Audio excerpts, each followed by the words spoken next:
ਵਾਹਿਗੁਰੂ ਜੀ ਕਾ ਖਾਲਸਾ ਵਾਹਿਗੁਰੂ ਜੀ ਕੀ ਫਤਿਹ। ਪਰਮ ਸਨਮਾਨਯੋਗ ਸਤਿਗੁਰੂ ਮਹਾਰਾਜ ਦੀ ਸਾਜੀ ਨਵਾਜੀ ਹੋਈ ਗੁਰੂ ਖਾਲਸਾ ਸਾਧ ਸੰਗਤ ਜੀਓ, ਆਪ ਸੰਗਤਾਂ ਨੇ ਮੂਲ ਮੰਤਰ ਦੇ ਅਰਥ ਭਾਵੇਂ ਸਰਵਣ ਕਰ ਲਏ ਹਨ, ਪਰ ਇਸ ਦੇ ਨਾਲ ਨਾਲ ਮੂਲ ਮੰਤਰ ਦੀ ਸ਼ਕਤੀ, ਇਸ ਬਾਣੀ ਦੀ ਅਜ਼ਮਤ, ਇਸ ਮਹਾਨ ਸ਼ਬਦ ਗੁਰੂ ਦੀ ਕਰਾਮਾਤ ਕਿਤਨੀ ਮਹਾਨ ਹੈ, ਇਸ ਪੱਖ ਤੋਂ ਵੀ ਸਾਨੂੰ ਜਾਣਨਾ ਬਹੁਤ ਜ਼ਰੂਰੀ ਹੈ। ਹਰ ਗੁਰਸਿੱਖ ਮਾਈ ਭਾਈ ਨੂੰ ਮੂਲ ਮੰਤਰ ਦੇ ਨਾਲ, ਜਪਜੀ ਸਾਹਿਬ ਜੀ ਦੇ ਨਾਲ,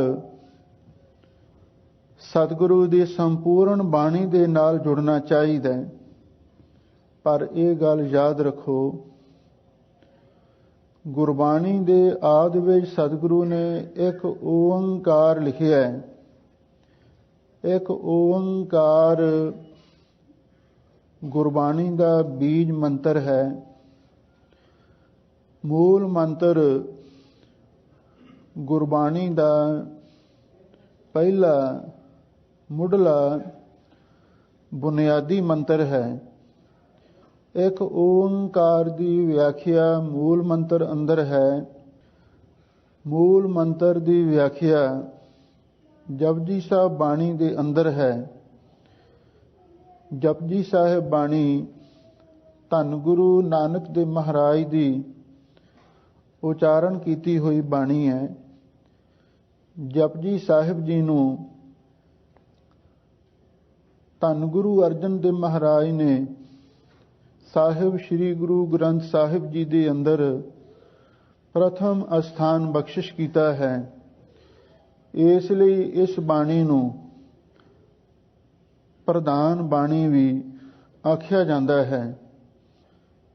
ਇਸ ਜਪਜੀ ਸਾਹਿਬ ਜੀ ਦੇ ਆਰੰਭ ਦੇ ਵਿੱਚ ਸਤਿਗੁਰੂ ਨੇ ਮੂਲ ਮੰਤਰ ਲਿਖਿਆ ਹੈ। ਜਦੋਂ ਪੰਜ ਪਿਆਰੇ ਕਿਸੇ ਵੀ ਗੁਰਸਿੱਖ ਮਾਈ ਭਾਈ ਨੂੰ ਅੰਮ੍ਰਿਤ ਦੀ ਦਾਤ ਬਖਸ਼ਿਸ਼ ਕਰਦੇ ਹਨ, ਤਾਂ ਉਸ ਵੇਲੇ ਗੁਰੂ ਮਹਾਰਾਜ ਦੀ ਤਾਬਿਆਂ ਖਲੋ ਕੇ ਸਭ ਤੋਂ ਪਹਿਲਾਂ ਉਹ ਮੂਲ ਮੰਤਰ ਹੀ ਦ੍ਰਿੜ ਕਰਵਾਉਂਦੇ ਹਨ। ਦੂਸਰੇ ਨੰਬਰ ਤੇ ਵਾਹਿਗੁਰੂ ਗੁਰ ਮੰਤਰ ਹੈ, ਜਪ ਹਉਮੈ ਖੋਈ। ਉਹ ਅੰਮ੍ਰਿਤ ਅਵਲਾਖੀਆਂ ਨੂੰ ਦ੍ਰਿੜ ਕਰਵਾਇਆ ਜਾਂਦਾ ਹੈ। ਪਹਿਲਾ ਮੰਤਰ, ਮੁੱਢਲਾ ਮੰਤਰ, ਬੁਨਿਆਦੀ ਮੰਤਰ ਮੂਲ ਮੰਤਰ ਹੀ ਹੈ। ਮੂਲ ਮੰਤਰ ਦੀ ਜੇ ਆਪਾਂ ਅੱਖਰੀ ਅਰਥਾਂ ਦੀ ਵਿਚਾਰ ਕਰੀਏ ਤਾਂ ਅਰਥ ਬਹੁਤ ਸਰਲ ਜਾਪਦੇ ਹਨ, ਪਰ ਜਦੋਂ ਇਹਨਾਂ ਦੇ ਸਿਧਾਂਤਕ ਪੱਖ ਦੀ ਵਿਚਾਰ ਕਰੀਏ ਤੇ ਵਿਚਾਰ ਬਹੁਤ ਲੰਬੇਰੀ ਹੋ ਜਾਂਦੀ ਹੈ। ਤੇ ਜੇ ਇਸ ਮੂਲ ਮੰਤਰ ਦੀ ਅਧਿਆਤਮਕ ਪੱਖ ਤੋਂ ਵਿਚਾਰ ਕਰੀਏ, ਉਹ ਤਾਂ ਸਮੁੰਦਰ ਨਾਲੋਂ ਵੀ ਡੂੰਘੀ ਹੋ ਜਾਂਦੀ ਹੈ। ਇਸ ਲਈ ਇਹ ਮੂਲ ਮੰਤਰ ਸਾਡੇ ਸਿੱਖਾਂ ਦਾ ਪਹਿਲਾ ਮੁੱਢਲਾ ਬੁਨਿਆਦੀ ਮੰਤਰ ਹੈ। ਬਹੁਤ ਸਾਰੇ ਲੋਕ ਸਾਡੇ ਮਨਾਂ ਦੇ ਵਿੱਚ ਭੁਲੇਖੇ ਵੀ ਪਾਉਂਦੇ ਹਨ ਬਈ ਜਿਹੜੇ ਹੋਰ ਮੰਤਰ ਨੇ ਉਹਨਾਂ ਦੇ ਵਿੱਚ ਸ਼ਕਤੀ ਵਧੇਰੇ ਹੈ, ਪਰ ਜਿਨ੍ਹਾਂ ਮਹਾਂਪੁਰਖਾਂ ਨੇ ਮੂਲ ਮੰਤਰ ਦਾ ਜਾਪ, ਅਭਿਆਸ, ਸਿਮਰਨ ਕੀਤਾ, ਜਦੋਂ ਉਹਨਾਂ ਨੂੰ ਪੁੱਛ ਕੇ ਦੇਖਦੇ ਹਾਂ, ਜਿਵੇਂ ਕਿ ਕਈ ਮਹਾਂਪੁਰਖਾਂ ਨੇ 36 ਲੱਖ ਮੂਲ ਮੰਤਰ ਦਾ ਅਭਿਆਸ, ਸਿਮਰਨ ਕੀਤਾ, ਜੋ ਇਸ ਦੁਆਰਾ ਉਹਨਾਂ ਨੂੰ ਪ੍ਰਾਪਤੀਆਂ ਹੋਈਆਂ ਉਹ ਕਥਨ ਤੋਂ ਬਾਹਰ ਨੇ। ਮੂਲ ਮੰਤਰ ਦੀ ਸ਼ਕਤੀ ਕਿੰਨੀ ਮਹਾਨ ਹੈ, ਇਹਦੇ ਬਾਰੇ ਦਾਸ ਇੱਕ ਦੋ ਉਦਾਹਰਨਾਂ ਦੇ ਕੇ ਆਪਣੇ ਵਿਚਾਰਾਂ ਨੂੰ ਸੀਮਤ ਕਰੇਗਾ। ਸੱਚਖੰਡ ਵਾਸੀ ਪੰਥ ਰਤਨ ਸ਼੍ਰੀਮਾਨ ਸੰਤ ਬਾਬਾ ਸੁੰਦਰ ਸਿੰਘ ਜੀ ਪਿੰਡਰਾਂ ਵਾਲੇ ਮਹਾਂਪੁਰਖ ਇੱਕ ਵਾਰ ਸੰਗਤਾਂ ਦੇ ਬੇਨਤੀ ਕਰਨ ਤੋਂ ਬੰਗਾਲ ਦੇ ਇਲਾਕੇ ਵਿੱਚ ਸਿੱਖੀ ਦਾ ਪ੍ਰਚਾਰ ਕਰਨ ਵਾਸਤੇ ਗਏ। ਕਲਕੱਤੇ ਸ਼ਹਿਰ ਦਾ ਪ੍ਰੋਗਰਾਮ ਬਣਿਆ।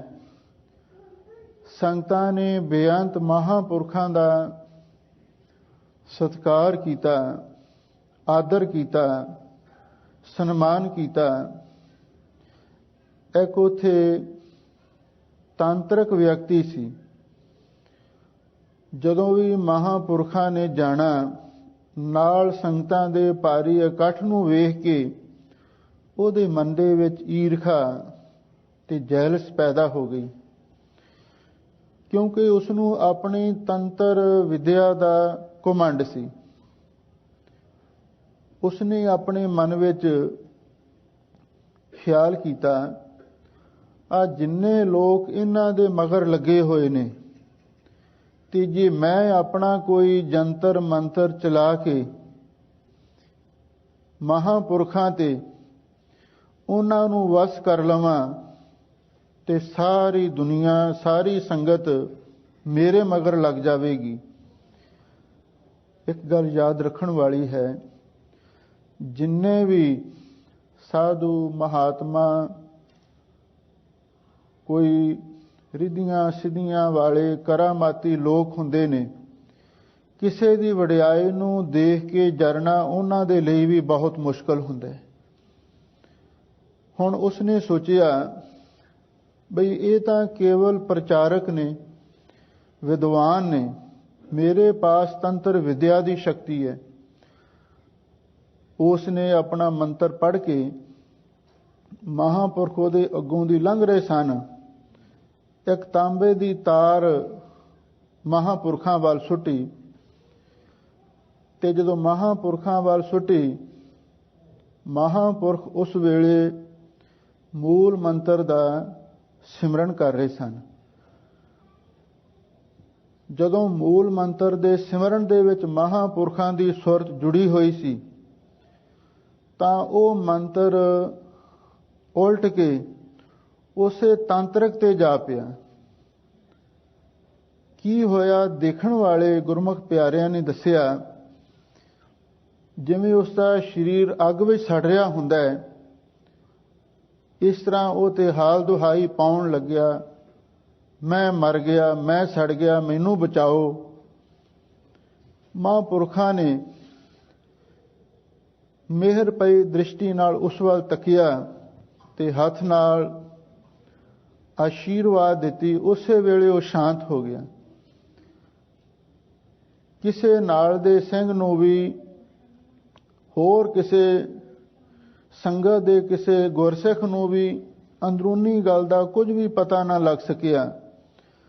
ਮਹਾਂਪੁਰਖ ਫਿਰ ਜਦੋਂ ਵੀ ਉਸ ਰਸਤੇ ਲੰਘੇ, ਉਹ ਤਾਂਤਰਿਕ ਹੱਥ ਜੋੜ ਕੇ ਖੜ ਜਾਂਦਾ, ਨਮਸਕਾਰ ਕਰਦਾ।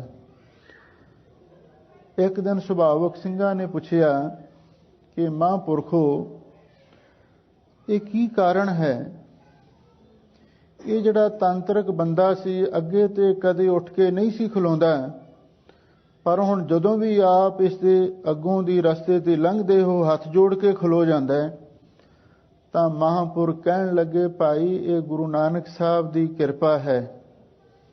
ਐਵੇਂ ਨਹੀਂ ਇਹ ਹੱਥ ਜੋੜਨ ਲੱਗਿਆ, ਐਵੇਂ ਨਹੀਂ ਉੱਠ ਕੇ ਖੜੋਣ ਲੱਗਿਆ, ਇਹ ਗੁਰੂ ਨਾਨਕ ਸਾਹਿਬ ਜੀ ਦੀ ਕਿਰਪਾ ਹੈ। ਸਿੰਘ ਪੁੱਛਣ ਲੱਗੇ, ਮਹਾਰਾਜ ਕੁਛ ਛੁਪਾ ਰਹੇ ਹੋ, ਕਿਰਪਾ ਕਰਕੇ ਦੱਸੋ। ਤਾਂ ਮਹਾਂਪੁਰਖਾਂ ਨੇ ਆਖਿਆ, ਸਿੰਘੋ ਇਹਦੇ ਕੋਲੇ ਤਾਂਤਰਿਕ ਵਿਦਿਆ ਹੈ। ਇਹਨੇ ਤਾਂਤਰਿਕ ਵਿਦਿਆ ਦੇ ਨਾਲ, ਜੰਤਰ ਮੰਤਰ ਟੂਣੇ ਟਾਮਣ ਦੀ ਵਿਦਿਆ ਦੇ ਨਾਲ ਬਹੁਤ ਸਾਰੇ ਲੋਕਾਂ ਨੂੰ ਆਪਣੇ ਮਗਰ ਲਾਇਆ ਹੈ। ਇਹ ਸਾਡੀ ਵਡਿਆਈ ਵੇਖ ਕੇ ਜਰ ਨਹੀਂ ਸੀ ਸਕਿਆ।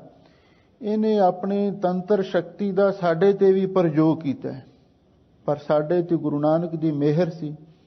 8 ਪਹਿਰ ਮੂਲ ਮੰਤਰ ਦਾ ਜਾਪ ਸਿਮਰਨ ਅਭਿਆਸ ਚੱਲਦਾ ਸੀ। ਇਹ ਮੰਤਰ ਉਲਟਾ ਉਹਦੇ ਉੱਤੇ ਪਿਆ, ਕਿਉਂਕਿ ਸਤਿਗੁਰੂ ਦੀ ਬਾਣੀ ਦਾ ਇਹ ਬਚਨ ਹੈ, ਸਰ ਸੰਦੇ ਆਗਾਸ ਕੋ ਕਿਉਂ ਪਹੁੰਚੈ ਬਾਣ, ਅੱਗੇ ਉਹ ਅਗੰਮ ਹੈ ਵਾਹਿੰਦੜ ਜਾਣ। ਜੇ ਕੋਈ ਨਿਰਵੈਰਾਂ ਨਾਲ ਵੈਰ ਕਰੇ, ਆਕਾਸ਼ ਵਾਲ ਤੀਰ ਸਿੰਨੇ, ਜੇ ਕੋ ਸਰ ਸੰਦੇ ਜਨ ਉਪਰ, ਫਿਰ ਉਲਟੋ ਤਿਸੈ ਲਗਾਵੇਗੋ, ਫਿਰ ਉਲਟਾ ਤੀਰ ਉਹਨੂੰ ਆ ਕੇ ਵੱਜਦਾ। ਇਸ ਲਈ ਇਹਨੇ ਸਾਡੇ ਤੇ ਤੰਤਰ ਸ਼ਕਤੀ ਦਾ ਪ੍ਰਯੋਗ ਕੀਤਾ, ਪਰ ਮੂਲ ਮੰਤਰ ਦੀ ਸ਼ਕਤੀ ਨੇ ਤੇ ਉਸ ਨੂੰ ਰੋਕਿਆ ਤੇ ਉਹਦਾ ਮੰਤਰ ਉਲਟ ਕੇ ਉਹਦੇ ਉੱਤੇ ਜਾ ਪਿਆ। ਇਸ ਕਰਕੇ ਇਹ ਹੁਣ ਸਤਿਕਾਰ ਕਰਦਾ ਹੈ, ਉੱਠ ਕੇ ਖਲੋਂਦਾ ਹੈ। ਇਹ ਧੰਨ ਗੁਰੂ ਨਾਨਕ ਦੇਵ ਮਹਾਰਾਜ ਦੀ ਬਹੁਤ ਵੱਡੀ ਬਖਸ਼ਿਸ਼ ਹੈ। ਜਿਹੜਾ ਵੀ ਗੁਰਸਿੱਖ ਮੂਲ ਮੰਤਰ ਦੇ ਨਾਲ ਜੁੜਦਾ ਹੈ, ਉਹਦੇ ਉੱਤੇ ਅਕਾਲ ਪੁਰਖ ਦੀ ਇੰਨੀ ਰਹਿਮਤ, ਇੰਨੀ ਬਖਸ਼ਿਸ਼ ਹੋ ਜਾਂਦੀ ਹੈ, ਕੋਈ ਮੰਤਰ ਸ਼ਕਤੀ, ਕੋਈ ਤੰਤਰ ਸ਼ਕਤੀ ਉਹਦੇ ਉੱਤੇ ਚੱਲ ਨਹੀਂ ਸਕਦੀ। ਦੂਸਰੇ ਨੰਬਰ ਤੇ ਦਾਸ ਨੂੰ ਕੁਝ ਸਮਾਂ ਪਹਿਲਾਂ ਇੰਗਲੈਂਡ ਦੇ ਵਿੱਚ ਜਾਣ ਦਾ ਸੁਭਾਗ ਮਿਲਿਆ। ਉੱਥੇ ਇੱਕ ਲੈਸਟਰ ਸ਼ਹਿਰ ਹੈ, ਉੱਥੋਂ ਦੇ ਵਾਸੀ ਇੱਕ ਗੁਰਮੁਖ ਪਿਆਰੇ ਨਾਮ ਬਾਣੀ ਦੇ ਰਸੀਏ ਭਾਈ ਗੁਰਬਖਸ਼ ਸਿੰਘ ਜੀ ਪਟਵਾਰੀ ਨੇ।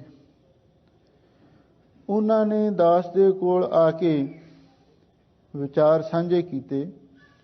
ਉਹ ਕਹਿਣ ਲੱਗੇ, ਮੈਂ ਹੋਤੀ ਮਰਦਾਨ ਵਾਲੀ ਸੰਪਰਦਾਇ ਦੇ ਮਹਾਂਪੁਰਖ ਉਹਨਾਂ ਦੀ ਸੰਗਤ ਕਰਦਾ ਰਿਹਾ ਹਾਂ, ਔਰ ਉਹਨਾਂ ਦੀ ਪ੍ਰੇਰਣਾ ਦਾ ਸਦਕਾ ਮੈਂ 5 ਪਿਆਰਿਆਂ ਤੋਂ ਅੰਮ੍ਰਿਤ ਛਕਿਆ, ਔਰ ਉਹਨਾਂ ਦੀ ਕਿਰਪਾ ਦਾ ਸਦਕਾ ਜਿਸ ਦਿਨ ਤੋਂ ਮੈਂ ਅੰਮ੍ਰਿਤ ਛਕਿਆ 33 ਮਾਲਾ ਮੂਲ ਮੰਤਰ ਦੀਆਂ ਮੈਂ ਹਰ ਰੋਜ਼ ਕਰਨ ਲੱਗਿਆ, ਜਿਨ੍ਹਾਂ ਤੇ ਗੁਰੂ ਦੀ ਬਖਸ਼ਿਸ਼ ਹੁੰਦੀ ਹੈ। ਔਰ ਉਹ 33 ਮਾਲਾ ਰੋਜ਼ ਮੂਲ ਮੰਤਰ ਦੀਆਂ ਕਰਨ ਲੱਗਿਆ। ਲਗਾਤਾਰ ਕਰਦਿਆਂ ਹੋਇਆਂ ਸਮਾਂ ਬੀਤਦਾ ਗਿਆ, ਔਰ ਉਹ ਗੁਰਮੁਖ ਪਿਆਰਾ ਇੰਗਲੈਂਡ ਦੇ ਵਿੱਚ ਪੁੱਜਿਆ, ਔਰ ਉੱਥੇ ਵੀ ਉਹਨੇ ਆਪਣਾ ਉਹ ਨਿਤਨੇਮ ਜਾਰੀ ਰੱਖਿਆ। ਜਿੱਥੇ ਰੋਜ਼ 33 ਮਾਲਾ ਮੂਲ ਮੰਤਰ ਦੀਆਂ ਉਹ ਫੇਰਦਾ, ਉੱਥੇ ਨਾਲ ਨਾਲ ਹੋਰ ਬਾਣੀਆਂ, 5 ਬਾਣੀਆਂ ਦਾ ਨਿਤਨੇਮ, ਸੁਖਮਨੀ ਸਾਹਿਬ, ਆਸਾ ਜੀ ਦੀ ਵਾਰ, ਰਹਿ ਰਸ ਕੀਰਤਨ ਸੋਹਿਲਾ, ਹੋਰ ਬਾਣੀਆਂ ਦਾ ਵੀ ਬੇਅੰਤ ਨਿਤਨੇਮ ਕਰਦਾ। ਹੁਣ ਐਸੀ ਉਸ ਗੁਰਮੁਖ ਪਿਆਰੇ ਤੇ ਗੁਰੂ ਦੀ ਕਿਰਪਾ ਹੋਈ।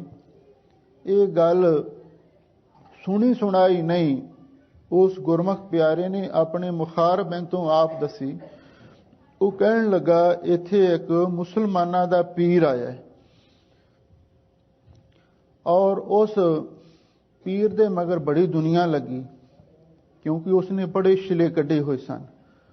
ਉਹਦੇ ਵਿੱਚ ਵੀ ਰਿੱਧੀਆਂ ਸਿੱਧੀਆਂ ਕਈ ਐਸੀਆਂ ਗੈਬੀ ਸ਼ਕਤੀਆਂ ਸਨ। ਬਹੁਤ ਸਾਰੇ ਸਿੱਖ ਲੋਕ ਵੀ ਉਹਦੇ ਮਗਰ ਲੱਗੇ, ਕਿਉਂਕਿ ਲੋਕ ਸ਼ਕਤੀ ਦੇ ਪੁਜਾਰੀ ਵਧੇਰੇ ਨੇ ਤੇ ਅਕਾਲ ਪੁਰਖ ਦੇ ਉਪਾਸ਼ਕ ਘੱਟ ਨੇ।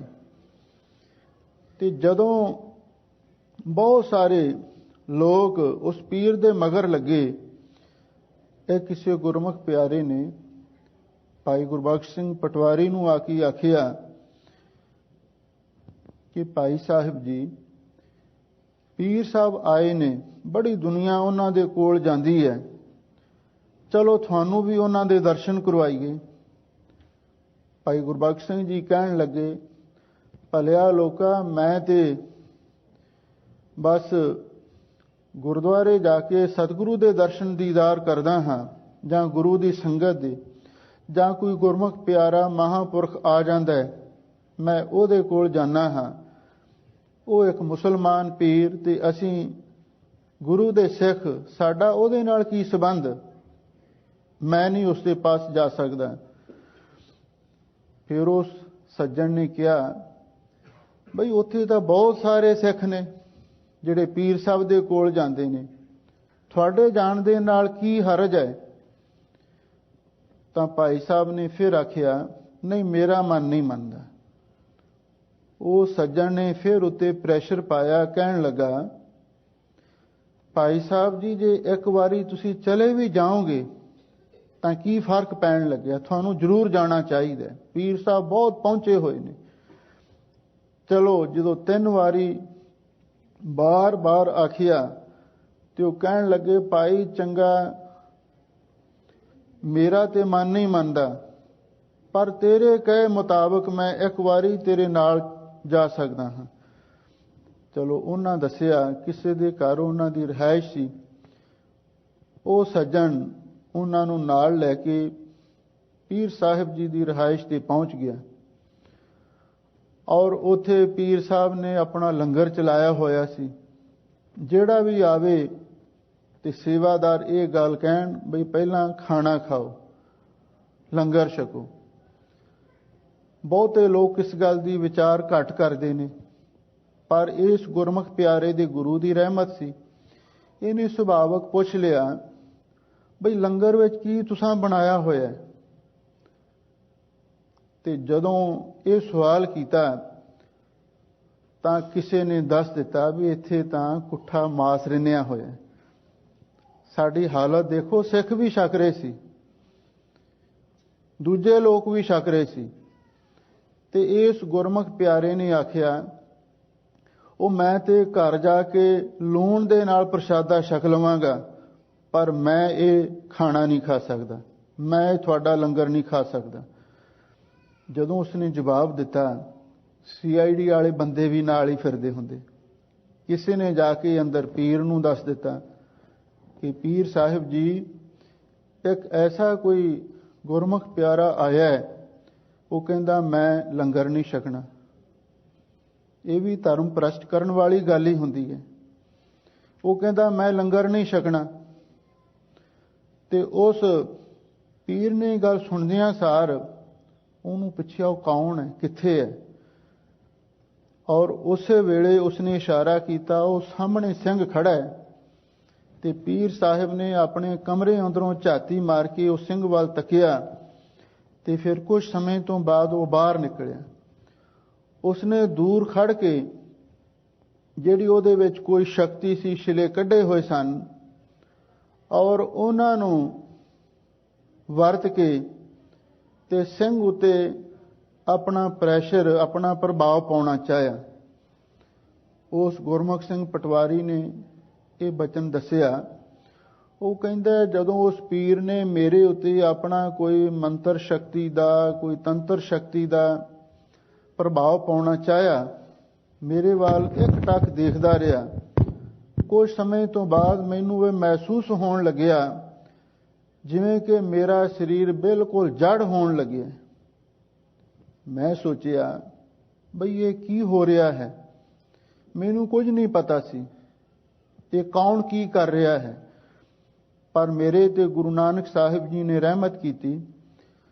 ਮੂਲ ਮੰਤਰ ਦਾ ਜਾਪ ਮੈਂ ਪਹਿਲਾਂ ਵੀ ਕਰਦਾ ਸੀ ਤੇ ਮੇਰਾ ਉਸੇ ਵੇਲੇ ਧਿਆਨ, ਮੇਰੀ ਸੁਰਤ ਮੂਲ ਮੰਤਰ ਦੇ ਵਿੱਚ ਜੁੜ ਗਈ। ਜਦੋਂ ਮੈਂ ਮੂਲ ਮੰਤਰ ਦਾ ਸਿਮਰਨ ਸ਼ੁਰੂ ਕੀਤਾ, ਬਸ 1-2 ਮਿੰਟ ਦੀ ਗੱਲ ਹੀ ਸੀ। ਉਹ ਐਸੀ ਗੁਰੂ ਨਾਨਕ ਸਾਹਿਬ ਜੀ ਦੀ ਕਲਾ ਵਰਤੀ। ਉਹ ਪੀਰ ਜਿਹੜਾ ਮੇਰੇ ਤੇ ਆਪਣਾ ਮੰਤਰ ਚਲਾ ਰਿਹਾ ਸੀ, ਉਸੇ ਪੀਰ ਤੇ ਉਹ ਉਲਟਾ ਪਿਆ। ਉਹਨੂੰ ਐਸਾ ਚੱਕਰ ਆਇਆ ਤੇ ਉਹ ਮੂੰਹ ਪਰਨੇ ਪੀਰ ਪਰੇ ਦੂਰ ਜਾ ਡਿੱਗਿਆ। ਉਹਦਾ ਸਿਰ ਪੱਕੇ ਥਾਂ ਤੇ ਕੰਧ ਵਿੱਚ ਵੱਜਿਆ ਤੇ ਸਿਰ ਪਾਟ ਗਿਆ, ਲਹੂ ਨਿਕਲਣ ਲੱਗਿਆ। ਤੇ ਜਿਹੜੇ ਉਹਦੇ ਸ਼ਰਧਾਲੂ ਸੀ ਸਾਰੇ ਘਬਰਾ ਗਏ ਵੀ ਇਹ ਕੀ ਪਾਣਾ ਵਰਤਿਆ। ਪਰ ਕਿਸੇ ਨੂੰ ਕੋਈ ਪਤਾ ਨਹੀਂ ਇਹ ਕੀ ਹੋ ਰਿਹਾ ਹੈ। ਇਹ ਜਿਹੜੀਆਂ ਅੰਦਰੂਨੀ ਸ਼ਕਤੀਆਂ ਸੀ ਉਹਨਾਂ ਦਾ ਮੁਕਾਬਲਾ ਸੀ। ਅਖੀਰ ਉਹ ਭਾਈ ਗੁਰਬਖਸ਼ ਸਿੰਘ ਨੇ ਮਨ ਵਿੱਚ ਵਿਚਾਰ ਕੀਤੀ, ਬਈ ਸਾਰਿਆਂ ਦਾ ਧਿਆਨ ਹੁਣ ਮੇਰੇ ਵੱਲ ਆ ਗਿਆ, ਕਿਉਂਕਿ ਇਹ ਪੀਰ ਮੇਰੇ ਲਈ ਬਾਹਰ ਆਇਆ ਹੈ। ਮੈਂ ਉਸ ਦਾ ਖਾਣਾ ਨਹੀਂ ਖਾਧਾ, ਉਹਨੇ ਕੁਝ ਮੇਰੇ ਤੇ ਕੀਤਾ ਤੇ ਮੇਰੇ ਗੁਰੂ ਨੇ ਕਿਰਪਾ ਕੀਤੀ ਤੇ ਉਲਟਾ ਉਹਦੇ ਉੱਤੇ असर होया है, किधरे ऐसा ना होवे इस पीर दे जिहड़े मुरीद ने ओह मैनू इत्थे फड़ लैण ते जां मेरे नाल कोई ना कोई दुर्व्यवहार करन, इसलिए चंगी गल नहीं। वो बेचारा कल्ला गुरमुख प्यारा उत्थों खिसकिया ते अपने घर आ गया। पीर नूं चुक के हॉस्पिटल लै गए, टंके लगे ते कई दिन तो बाद छुट्टी मिली, फिर अपने घर आया। ते उस पीर ने जिहड़े खास उहदे सिख मुरीद बने हुए सन उन्हां नूं अपने कोल सद्दिया, गल कोई नहीं दसी। उन्हां नूं कहण लगा जिहड़ा गुरमुख प्यारा उस दिन आया सी उहनूं मेरे कोल लिआओ। वो सारे हैरान होए भी इस पीर दे दर्शनां नूं ते असीं ते तरसदे हां, सानूं समां नहीं मिलदा, पर ये पीर उस गुरमुख प्यारे नूं आप बुला रहा है। चलो वो उसके घर गए तो जाके कहन लगे तुहानूं पीर साहब याद कर रहे ने, तुसीं जरूर चलो। उस गुरमुख प्यारे ने आख्या भरावो मैं नहीं जाना, अगे मैं एक बारी गलती कर ली पर हुण मैं दोबारा नहीं करांगा। वो वापस मुड़ गए, कहन लगे पीर साहब वो नहीं आउंदा। पीर ने आख्या जिवें भी हो सकता है बेनती करो, मैनूं तरला करो, उन्हें एक बार जरूर लियाओ। वो दूजी बार फिर गए, मैनूं तरला कीता, कहन लगे भाई साहब जी सानू खास ताकीद करके भेजिया, थानू जरूर असां लैके जाना। वो कहन लगा भरावो मैं सच्ची गल दसां। वो कहंदे दस। कहंदे अगे वो पीर नूं चक्कर आया सी, उहदा सिर पाट गया, ते जे कल नूं कुछ हो गया तुसीं मेरे दुआले हो जाना, इसलिए मैं नहीं जाना। वो हैरान होए। अखीर तीजी बार पीर ने फिर आख्या जाओ उसनूं जाके एक गारंटी दिओ ते कोई उसनूं अल्फ तो बे नहीं आखेगा, एक बारी मैनूं दर्शन जरूर दे जावे।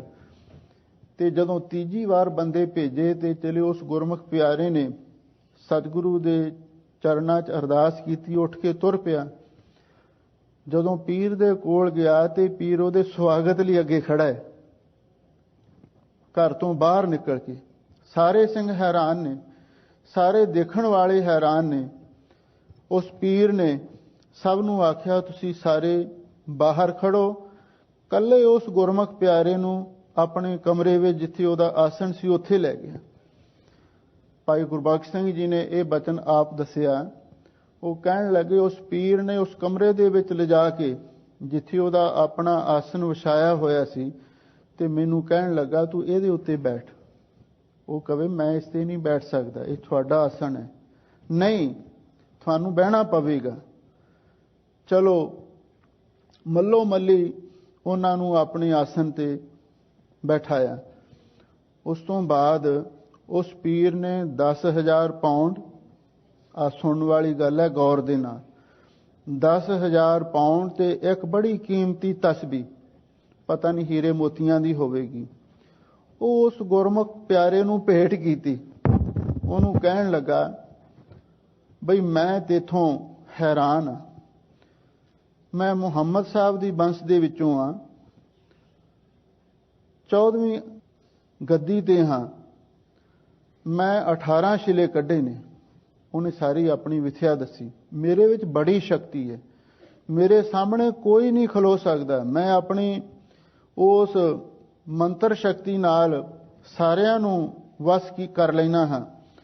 पर एक तू इहो जिहा गुरु दा सिख टकरिया है जिसने मेरियां भी पुठियां छालां लवा दित्तियां। मैनू दस तेरे पासों किहड़ी शक्ति है, मैनू ये दस। वो भाई गुरमुख सिंह गुरु दा प्यारा वो मन में सोचण लग्या भी हो की रहा है। वो बिल्कुल साध मुरादा किरत करके खाण वाला, वो पीर दी पूजा हो रही है, भी हो की रहा है। वो कहंदा भी मैनू मेरे कोले कोई मैं शिला नहीं कढ़िया, कोई कुछ होर नहीं कीता, मैं कुछ नहीं तेनू दस सकदा।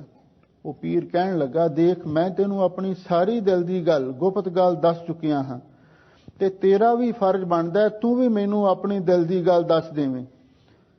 वो कहंदा भाई कोई गल होवे तां मैं दसां, सारा कुछ ऐन दुनिया दे सामने प्रगट ही बख्शिश कीता है, इसलिए कोई गुप्त गल ते होवे मैं दसां। आखिर वो कहन लगा नहीं थानू दसना ही पवेगा। ਤਾਂ ਉਸਨੇ ਉਸ ਵੇਲੇ ਬੜੇ ਵੈਰਾਗ ਤੇ ਪ੍ਰੇਮ ਦੇ ਵਿੱਚ ਆ ਕੇ ਬਚਨ ਕੀਤਾ। ਕਹਿਣ ਲੱਗਾ ਪੀਰ ਸਾਹਿਬ ਇਹ ਮੇਰੇ ਗੁਰੂ ਨਾਨਕ ਸਾਹਿਬ ਦੀ, ਕਲਗੀਧਰ ਪਾਤਸ਼ਾਹ ਦੀ, ਧੰਨ ਗੁਰੂ ਗ੍ਰੰਥ ਸਾਹਿਬ ਸੱਚੇ ਪਾਤਸ਼ਾਹ ਦੀ ਬਖਸ਼ਿਸ਼ ਹੈ। ਮੈਂ ਪੰਜਾਂ ਪਿਆਰਿਆਂ ਤੋਂ ਅੰਮ੍ਰਿਤ ਛਕਿਆ। ਮੂਲ ਮੰਤਰ ਦਾ 33 ਮਾਲਾ ਹਰ ਰੋਜ਼ ਕਰਨ ਦਾ ਨਿਤਨੇਮ ਬਣਾਇਆ ਹੈ। ਬਾਕੀ ਹੋਰ ਬਾਣੀਆਂ ਦਾ ਨਿਤਨੇਮ ਮੈਂ ਹਰ ਰੋਜ਼ ਕਰਦਾ ਹਾਂ। ਜਿੰਨੀ ਗੁਰੂ ਕਿਰਪਾ ਕਰਦਾ ਹੈ ਮੈਂ ਸਵੇਰੇ 3 ਵਜੇ ਤੋਂ ਲੈ ਕੇ 9-10 ਵਜੇ ਤੱਕ ਆਪਣਾ ਪੂਰਾ ਨਿਤਨੇਮ ਕਰਦਾ ਹਾਂ। ਉਸ ਤੋਂ ਬਾਅਦ ਗੁਰਦੁਆਰੇ ਆ ਕੇ ਦਰਸ਼ਨ ਦੀਦਾਰੇ ਕਰਦਾ ਹਾਂ। ਮੈਂ ਕੋਈ ਸ਼ਿਲਾ ਨਹੀਂ ਕੱਢਿਆ, ਕੋਈ ਕਿਸੇ ਤੋਂ ਮੰਤਰ ਨਹੀਂ ਸਿੱਖਿਆ। ਸਿਰਫ ਮੈਂ ਆਪਣੇ ਗੁਰੂ ਦਾ ਮੰਤਰ ਹੀ ਪੜ੍ਹਦਾ ਹਾਂ, ਮੂਲ ਮੰਤਰ ਹੀ ਪੜ੍ਹਦਾ ਹਾਂ। ਇਸ ਤੋਂ ਬਾਅਦ ਮੈਨੂੰ ਹੋਰ ਕੋਈ ਕਿਸੇ ਗੱਲ ਦਾ ਪਤਾ ਨਹੀਂ। ਜਦੋਂ ਇੰਨੀ ਗੱਲ ਦੱਸੀ ਤੇ ਪੀਰ ਨੇ ਉਸ ਵੇਲੇ ਉਹਦੇ ਮੂਹਰੇ ਨਮਸਕਾਰ ਕੀਤੀ, ਸਜਦਾ ਕੀਤਾ। ਕਹਿਣ ਲੱਗਾ ਧੰਨ ਹੈ ਤੂੰ ਗੁਰਸਿੱਖਾ ਜਿਸ ਨੇ ਆਪਣੇ ਗੁਰੂ ਦੇ ਮੰਤਰ ਦੀ, ਮੂਲ ਮੰਤਰ ਦੀ ਸਾਧਨਾ ਕੀਤੀ, ਆਰਾਧਨਾ ਕੀਤੀ। ਪਰ ਤੇਰੇ ਵਿੱਚ ਸ਼ਕਤੀ ਇੰਨੀ ਹੈ, ਵੱਡੇ ਵੱਡੇ ਪੀਰ ਵੀ ਤੇਰੇ ਅੱਗੇ ਝੁਕ ਸਕਦੇ ਨੇ, ਪਰ ਤੂੰ ਆਪਣੀ ਸਾਦੀ ਜ਼ਿੰਦਗੀ ਬਸਰ ਕਰ ਰਿਹਾ ਹਾਂ। ਇਹ ਬੜੀ ਤੇਰੇ ਤੇ ਗੁਰੂ ਦੀ ਰਹਿਮਤ ਹੈ। ਇੰਨੀ ਗੱਲ ਕਹਿ ਕੇ ਉਹ ਗੁਰੂ ਦਾ ਪਿਆਰਾ ਗੁਰਸਿੱਖ ਉਸ ਦੇ ਕਮਰੇ ਤੋਂ ਬਾਹਰ ਆਇਆ। ਨਾ ਉਸਨੇ ਉਸ ਦੀ ਭੇਟਾ ਵੱਲ ਧਿਆਨ ਦਿੱਤਾ, ਨਾ ਉਹਦੀ ਕਿਸੇ ਲਿਹਾਜ਼ ਦੇ ਵਿੱਚ ਜਾਂ ਭੈ ਦੇ ਵਿੱਚ ਆ ਕੇ ਕੋਈ ਕਮਜ਼ੋਰੀ ਦਿਖਾਈ, ਬਲਕਿ ਸੱਚੋ ਸੱਚ ਦੱਸ ਕੇ ਉਹ ਬਾਹਰ ਨਿਕਲ ਆਇਆ। ਉਸ ਤੋਂ ਬਾਅਦ ਉਸ ਗੁਰਮੁਖ ਪਿਆਰੇ ਦਾ ਕਹਿਣਾ ਸੀ ਕਿ 20 ਸਾਲ ਹੋ ਗਏ ਨੇ ਉਹ ਪੀਰ ਮੁੜ ਕੇ ਇੱਥੇ ਨਹੀਂ ਆਇਆ। ਇਹ ਮੂਲ ਮੰਤਰ ਦੀ ਸ਼ਕਤੀ। ਆਪਾਂ ਤੇ ਹੁਣ ਅਭਿਆਸ ਕਮਾਈ ਕੁਛ ਕਰਦੇ ਨਹੀਂ ਤੇ ਗੱਲੀ ਗੱਲੀ ਆਪਾਂ ਸਾਰਾ ਕੁਛ ਲੈਣ ਦਾ ਯਤਨ ਕਰਦੇ ਹਾਂ। ਜਿਨ੍ਹਾਂ ਤੇ ਗੁਰੂ ਦੀ ਰਹਿਮਤ ਹੁੰਦੀ ਹੈ ਤੇ ਭਾਈ ਉਹ ਮੂਲ ਮੰਤਰ ਦਾ ਜਾਪ ਅਭਿਆਸ ਕਰਦੇ ਨੇ, ਉਹਨਾਂ ਤੇ ਬੜੀ ਗੁਰੂ ਦੀ ਬਖਸ਼ਿਸ਼ ਵੀ ਹੁੰਦੀ ਹੈ। ਸੋ ਆਪ ਸੰਗਤਾਂ ਨੇ ਕੱਲ ਮੂਲ ਮੰਤਰ ਦੇ ਅਰਥ ਸਰਵਣ ਕੀਤੇ ਸਨ। ਅੱਜ ਮੂਲ ਮੰਤਰ ਦੀ ਸ਼ਕਤੀ, ਉਹਦੇ ਬਾਰੇ ਆਪਾਂ ਥੋੜ੍ਹੀਆਂ ਜਿਹੀਆਂ ਵਿਚਾਰਾਂ ਸਾਂਝੀਆਂ ਕੀਤੀਆਂ ਨੇ, ਕਿਉਂਕਿ ਇਹਨਾਂ ਤੋਂ ਸਾਨੂੰ ਪ੍ਰੇਰਣਾ ਮਿਲਦੀ ਹੈ ਕਿ ਆਪਾਂ ਵੀ ਇਸ ਪਾਸੇ ਲੱਗੀਏ। ਸਤਿਗੁਰੂ ਨੇ ਕਿਰਪਾ ਕੀਤੀ, ਜੋ ਇਹ ਮਹਾਨ ਕਾਰਜ ਗੁਰੂ ਦੀ ਓਟ ਲੈ ਕੇ ਆਪਾਂ ਆਰੰਭਿਆ ਹੈ। ਤੇਰਾ ਭਰੋਸਾ ਪਿਆਰੇ ਮੈਂ ਲਾਡ ਲਡਾਇਆ ਤੇ ਆਸ ਵੀ ਰੱਖਦੇ ਹਾਂ, ਯਕੀਨ ਵੀ ਰੱਖਦੇ ਹਾਂ ਕਿ ਸਤਿਗੁਰੂ ਇਹ ਮਹਾਨ ਕਾਰਜ ਨੂੰ ਆਪ ਹੀ ਨੇਪਰੇ ਚੜਾਉਣਗੇ। ਬੋਲੇ ਸੋ ਨਿਹਾਲ, ਸਤਿ ਸ੍ਰੀ ਅਕਾਲ। ਵਾਹਿਗੁਰੂ ਜੀ ਕਾ ਖਾਲਸਾ, ਵਾਹਿਗੁਰੂ ਜੀ ਕੀ ਫਤਿਹ।